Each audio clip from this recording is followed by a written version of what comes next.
स्वागत है आपका एक नया सिस्टम डिजाइन वीडियो पे। आज हम सीखेंगे कि सिक्योरिटी कैसे माना जाता है बड़े कंप्यूटर सिस्टम्स में। तो अगर आप सिक्योरिटी इंजीनियर हो या कंप्यूटर इंजीनियर हो तो ये आपको यूजफुल लगेगा। अगर नहीं भी हो तो मैं जनरल टर्म्स में बात करने की कोशिश करूंगा, स्टोरीज लेके कोशिश करूंगा ताकि आपको ठीक से समझ में आए। तो शुरू करते हैं। चलिए मान लीजिए कि आप गए सीधा बैंक में, आपको अकाउंट खोलना है।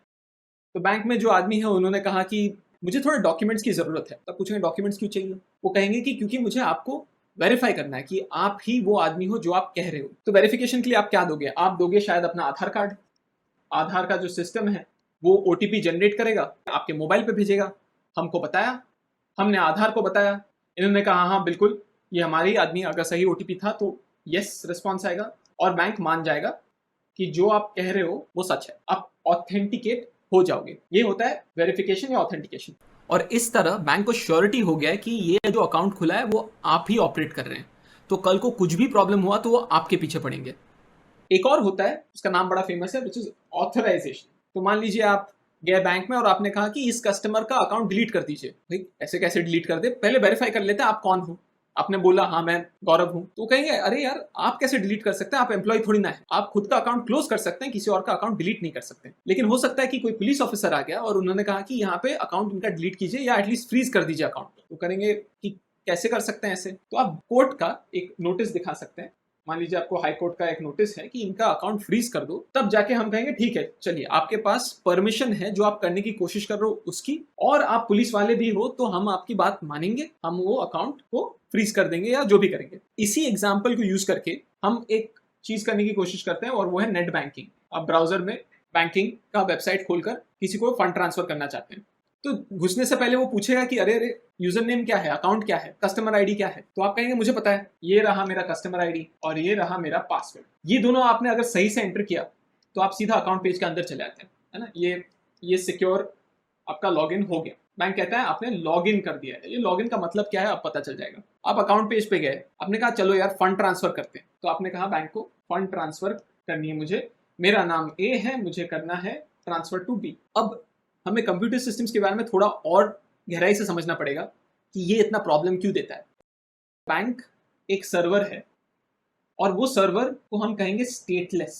स्टेटलेस का मतलब है कि उसकी याददाश्त बिल्कुल जीरो है। अगर उसको शट डाउन किया और रीस्टार्ट किया तो आप देखोगे कि उसको कुछ भी याद नहीं है। ऐसा सर्वर हम लोग इसलिए बनाते हैं ताकि कल को अगर नए सर्वर ऐड करने पड़े तो बड़ा आसान होता है। किसी भी सर्वर की याददाश्त नहीं होती है, कुछ भी अगर उनको देखना है तो डेटाबेस से सीधा देखते हैं।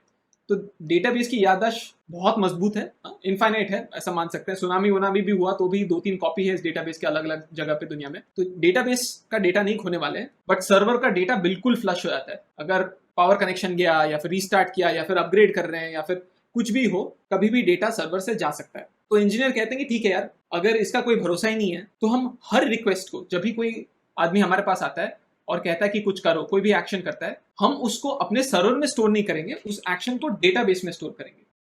मान लीजिए आपने अपना मोबाइल नंबर चेंज कर दिया तो सर्वर को ये याद नहीं रहने वाला है, डेटाबेस को याद रहने वाला है। यहाँ पे आपके खिलाफ जो एंट्री है, मान लीजिए ए के खिलाफ पहले मोबाइल नंबर था 123, अभी आपने 456 कर दिया तो ये 123 हट जाएगा, 456 बन जाएगा डेटाबेस में। और जब भी आप मांगेंगे कि बताओ मेरा मोबाइल नंबर क्या है सर्वर को, तो सर्वर जाके डेटाबेस से पूछेगा अरे नया नंबर कौन सा है, और वो कहेगा 456। अगर आप दूसरे सर्वर पे भी गए तो भी उसको तो कुछ पता नहीं है। अगर उसकी याददाश्त होती तो वो कह देता 123, मैं तो पुराना डेटा दे सकता हूँ। नहीं, ऐसा नहीं हो सकता। वो हमेशा लेटेस्ट डेटा आपको देगा क्योंकि वो हमेशा डेटाबेस से पिक करता है और डेटाबेस एक दूसरे से बात कर करके हमेशा कंसिस्टेंट रहते हैं। इसी को वैसे कहते हैं डेटा कंसिस्टेंसी। कहीं ना कहीं सुना होगा शायद, कंसिस्टेंट होना पड़ेगा हमारा डेटा। तो अगर डेटा कंसिस्टेंट डेटाबेस में है और सिर्फ डेटाबेस के पास ही याददाश्त है तो सर्वर क्या करेगा? जब कोई रिक्वेस्ट आया, उसको क्या मालूम कि आप हो कौन? उसको पता नहीं कि ए कौन है और ए को परमिशन है भी या नहीं ये एक्शन करने के लिए। तो आपने जो वेरिफिकेशन किया था पिछली बार, उसका कोई मतलब नहीं है सर्वर को। हर बार जब आप कुछ भी नया रिक्वेस्ट करते हैं, मोबाइल नंबर अपडेट करना है, फंड ट्रांसफर करना है, कुछ भी करना है, तो सर्वर बोलेगा पासवर्ड भी भेजो क्योंकि मुझे तो पता नहीं आप हो कौन। हर बार मुझे पासवर्ड भेजो। इसमें एक प्रॉब्लम है, यूजर का एक्सपीरियंस बहुत ही खराब होता है। अगर बार बार आप मुझसे पासवर्ड मांगते रहेंगे हर एक क्लिक पे तो थक जाएगा आदमी। ये नहीं करना चाहिए। फेसबुक, जीमेल, व्हाट्सएप ये सब में तो और भी ज्यादा है। वहां पे तो मस्ती के लिए हम यूज करते हैं, वहां पे तो बार बार अगर आपने पासवर्ड मांग लिया तो सामने वाला आदमी गुस्सा हो जाएगा। बैंक में तो फिर भी मान सकता है सोशल मीडिया में तो आप कर ही नहीं सकते, तो क्या करें? यहाँ पे आप सोचिए, आप सर्वर के पास गए, सर्वर ने बोला कि वेरिफिकेशन मैं नहीं कर सकता, आप मुझे कुछ दिखाइए, पासवर्ड दिखाइए। उसकी जगह हम एक पर्ची देते हैं इसको, श्रीमान को, जो ए है, उसमें हमारा साइन रहता है ना, सर्वर का ऐसा अतरंगी साइन होता है। उस पर्ची में हम क्लियरली मेंशन करते हैं कि जो भी आदमी इस पर्ची को लेकर मेरे पास आया 3 दिन के अंदर, उस आदमी को मैं पासवर्ड नहीं मांगूंगा, ऐसा कुछ लिख के हम उसमें साइन कर देते हैं। सर्वर अपना साइन कर देता है। सर्वर इंसान तो नहीं है, बट कैसे साइन कर रहा है हम पता करेंगे। बेसिकली ये हमने उसमें लिख दिया कि यूजर ए अगर अगले 3 दिन में ये पर्ची लेकर हमारे पास आया तो हम उसको अलाउ करेंगे हमारे सिस्टम में जाने के लिए, अकाउंट में फंड ट्रांसफर कुछ भी हो, हम बार बार पासवर्ड नहीं मांगेंगे। आप समझ रहे हो ये कितना इंपॉर्टेंट है? मान लीजिए फेसबुक में आप गए और फिर फ्रेंड वाला जो पेज है वहां पे क्लिक किया, पासवर्ड मांग लिया। फ्रेंड का आपने देखा 6-7 लोगों का फ्रेंड रिक्वेस्ट आया, आपने एक को कंफर्म दबाया, पासवर्ड फिर से, क्योंकि क्या पता आप हो कौन, मेरी तो याददाश्त जीरो है, बार बार आप आते हो, मैं पूछता रहता हूं कि आप कौन हो, आप कौन हो, है ना? तो यूजर का एक्सपीरियंस खराब हो जाएगा। बट इंजीनियर को भी नहीं चाहिए कि ये कॉम्प्लेक्सिटी रहे, तो इंजीनियर का एक्सपीरियंस अच्छा करने के लिए हमने याददाश्त जीरो रखा है, और यूजर का एक्सपीरियंस अच्छा रखने के लिए हमने ऐसा रखा है कि आपको बार बार पासवर्ड एंटर करना ना हो। तो कोई बीच का रास्ता हम लोग देख रहे हैं। बीच का रास्ता यही है कि आप पर्ची लेकर आए जो सर्वर ने साइन किया है, सर्वर को जब आप ये पर्ची लेकर आते हैं, बोलते हैं कि अकाउंट पेज पर लेकर जाओ, वो कहता है अच्छा पर्ची पे तो मेरा ही साइन है, ये आदमी सही है, भेज दो इनको अकाउंट पेज पे। फिर वो कहता है फंड ट्रांसफर करो, फंड ट्रांसफर में फिर से आप पर्ची भेजते हो सर्वर को, बार बार आप वही पर्ची का कॉपी एक भेजे आ रहे हो, और बार बार सर्वर वो पढ़ के समझ पा रहा है कि अरे मेरा ही साइन है, तो अगर मेरा साइन है तो मैं पढ़ लेता हूँ क्या लिखा है। पढ़ के देखा कि 3 दिन के लिए वैलिड है, चलो आप अंदर जाइए। फेसबुक, जीमेल, ये सब अगर आप देखोगे तो 7 दिन 10 दिन, उससे भी ज्यादा कभी कभी वो लोग ऐसे पर्ची देते हैं। बैंक का अगर आप देखोगे तो 20 मिनट के अंदर वो पर्ची इनवैलिड हो जाता है, उसमें साइन के साथ उसमें लिखा रहता है कि ये इतने टाइम में खत्म हो जाएगा। मोटे मोटे तौर पर हमें समझ में आ गया ये इंसान भी कर सकता था, है ना?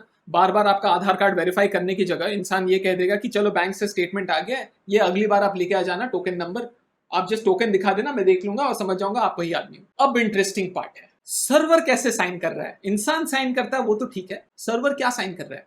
तो साइन का कॉन्सेप्ट हम लोग समझते हैं। जब कोई आपके लिए कोई पर्ची साइन करता है और अगली बार वो पर्ची देखकर समझ पाता है कि ये मेरा ही है, उसका क्या मतलब है? उसका मतलब कि वो साइन डुप्लीकेट करना बड़ा मुश्किल है। अगर डुप्लीकेट करना आसान होता तो मैं मानता ही नहीं कि ये मेरा पर्ची है, मैं कहता कोई भी कर सकता है ये तो। जैसे अगर आप देखोगे कि थंबप्रिंट निकालना थोड़ा ज्यादा आसान होता है कंपेयर टू साइन, एक बहुत ही यूनिक टाइप का मूवमेंट होता है हाथ का जिससे चेक पास हो जाता है। तो वेरिफिकेशन जो है वो साइन बेसिस पे है। रियल लाइफ में कोई ग्राफिकल साइन होता है, हाथ से करते हैं, बट कंप्यूटर्स में हम लोग नंबर्स के साथ ही खेल सकते हैं। हम बहुत ज्यादा डिटेल में नहीं जाएंगे, मोटे मोटे तौर पर आप बस ये मान लो कि मेरे पास एक सीक्रेट नंबर है जिसके साथ मैं पूरे पर्ची को अगर साइन करूं तो आप ये पढ़ नहीं पाओगे। मैंने पर्ची को लिया, डेटा था उसमें, पूरा जंबल कर दिया मेरे सीक्रेट एक नंबर के साथ, उसको शायद मल्टीप्लाई कर दिया, आप ऐसे मान सकते हो। मल्टीप्लीकेशन के बाद ये पूरा कचरा हो गया है। इसको जब पढ़ना है तो मैं अपना सीक्रेट नंबर यूज करता हूँ, इसको डिवाइड करता हूँ और ओरिजिनल मैसेज मेरे पास आ जाता है जिसमें साफ साफ लिखा रहता है कि इस आदमी को 3 दिन के लिए आप वेरिफिकेशन मत करो, इनके पास अथॉरिटी है काम करने की। तो डिजिटल साइन जो होता है वो एक सीक्रेट नंबर के थ्रू चलता है। इस पे अगर आप ज्यादा देखना चाहते हो तो आप डिफी-हेलमैन देखिए। एक और प्रोटोकॉल जो रेलेवेंट है वो है RSA।